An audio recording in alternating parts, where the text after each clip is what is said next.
Okay, so selalunya bila kita terima skrip soalan, kita akan baca maklumat yang diberi. Okay, so yang ni adalah kira sebagai bahan rangsangan.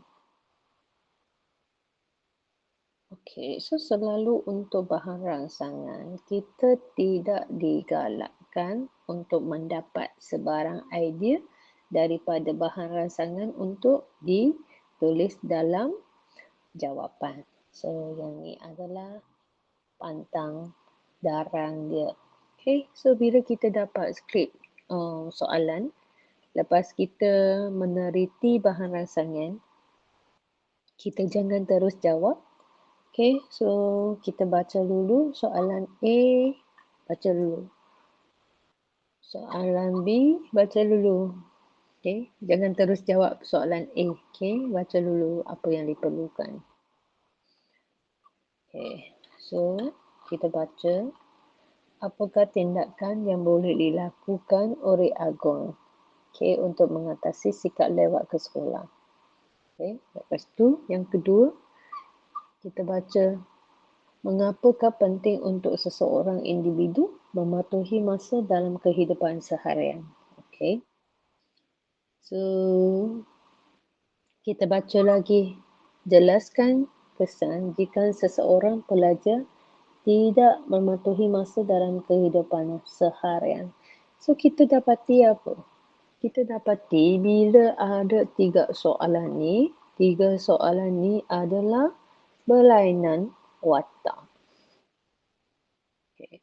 So untuk yang pertama, wataknya adalah Agon.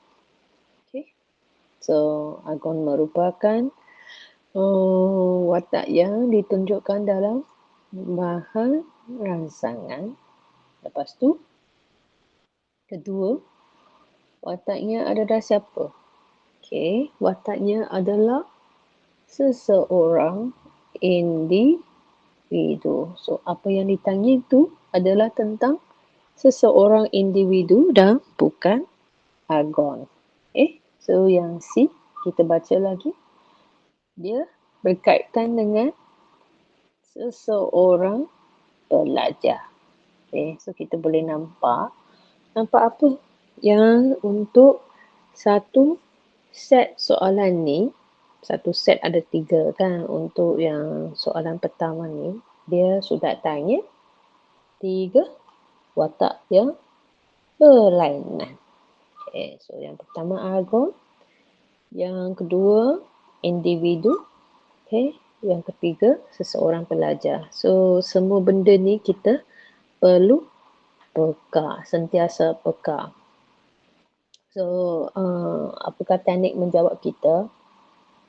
Semasa menjawab soalan SPM, kita kena ingat 3 langkah. Okay, 3 langkah. Apakah 3 langkah tu?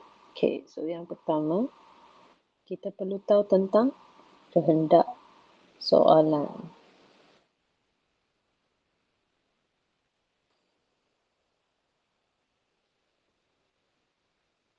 Okay, KS.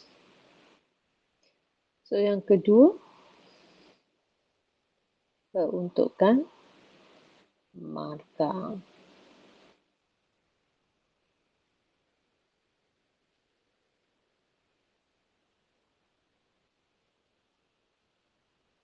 PM. Okay, so kemudiannya kita nak tengok bentuk garisan dia. So yang untuk train sekarang, bentuk garisannya biasa adalah garisan panjang dan bukan poiform, bukan garisan yang mempunyai nombor Roman. Okay.